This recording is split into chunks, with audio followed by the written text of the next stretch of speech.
heir to the Wayne fortune was always a perplexing child. But now, the boy has inherited trauma, grief, death, and the plotting gaze of others. At times, he seems to age at an enigmatic rate. Then, the pendulum swings back, revealing a clear child. He doesn't seem to display a need for healing. On the contrary, he seems to yearn for situations that he knows will cause more pain. He is craven for knowledge and ability, and willing to claw toward it each time an adult turns their back. One hopes this devious reflex does not foster a tradition of duplicity. Alfred Pennyworth, loyal butler and sole servant of the Wayne family. Mr. Pennyworth's employment began shortly after Bruce's birth. Most of the aristocratic ilk of Gotham found it odd that the Waynes would shed their full staff to rely on a single butler, one who hailed from the United Kingdom and has been described as stuffy. Perhaps they wanted a more rigid, classical upbringing for young Bruce. Yet, he's surprisingly warm with the boy, stalwart with Mr. Wayne, and doting with Mrs. Wayne. It's knocks at the front door. That's where he turns sour. Detective Robert Hastings, the worker, the one they dropped the hopeless cases on. Some say to keep his popularity down, keep his star from rising. Others say to keep him busy, keep him out of the rest of the department's affairs. To work for Bob Hastings is the ambition of every right cop on the force, and there aren't many. Outside of the office, the man is a mystery. He keeps home a secret from the GCPD. He has children, but no pictures of them. He says he's married, but doesn't wear a wedding ring. Lieutenant Loeb frequently jokes about investigating Hastings if he doesn't prove his family isn't buried in the backyard.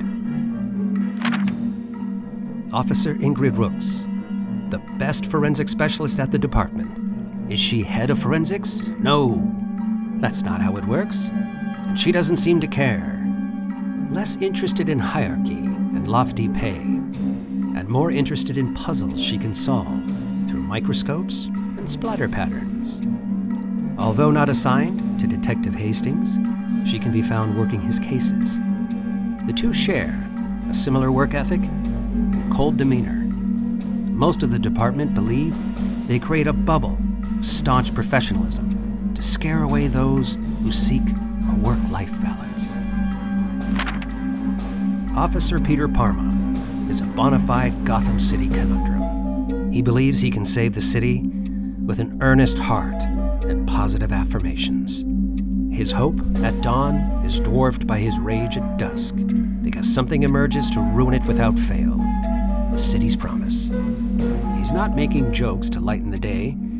He's feigning nonchalance to protect himself from the coming doom. He knows who the good cops are and tries to infiltrate Hastings' circle. Unfortunately, Hastings has no patience for plucky. Oddly, Parma spends his time with the GCPD's resident pessimist, Malcom Murphy. Lieutenant Loeb takes up all the air in the room and replaces it with cigar exhaust.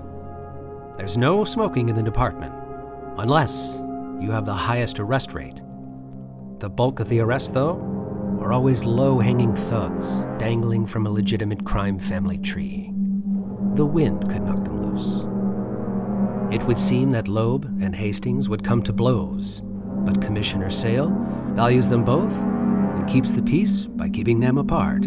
She has loftier aims, of course, and maintaining a balance between crooked and clean is just good politics. Me. Officer Malcom Murphy. Anything that can go wrong will go wrong, and Murphy is usually there to see it and to tell you so.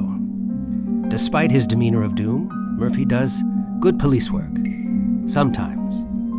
He seems to straddle the rift in the department, welcomed by both, but always under the glow of a cigarette. He's called the smoking lamp. Rain, snow, or shine, he's out front of the GCPD burning down. Fellow officers are torn as to why he smokes so much. Some say if he stops, his ability to cope with existence will collapse. Others say the slow stream of death is akin to a mother's milk for Murphy.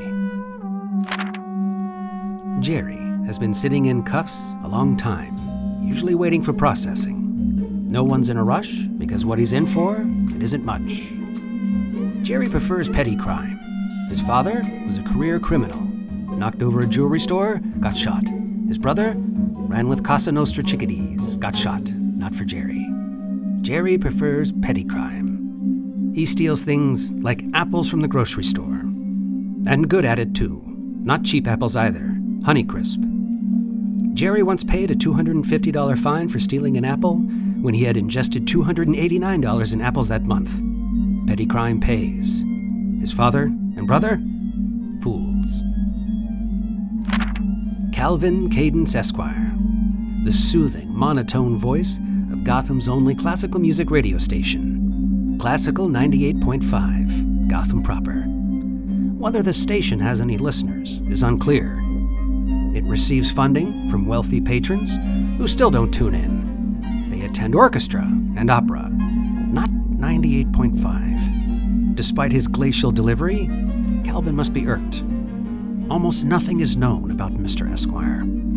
He rarely leaves his radio station and notoriously won't appear for events or pictures.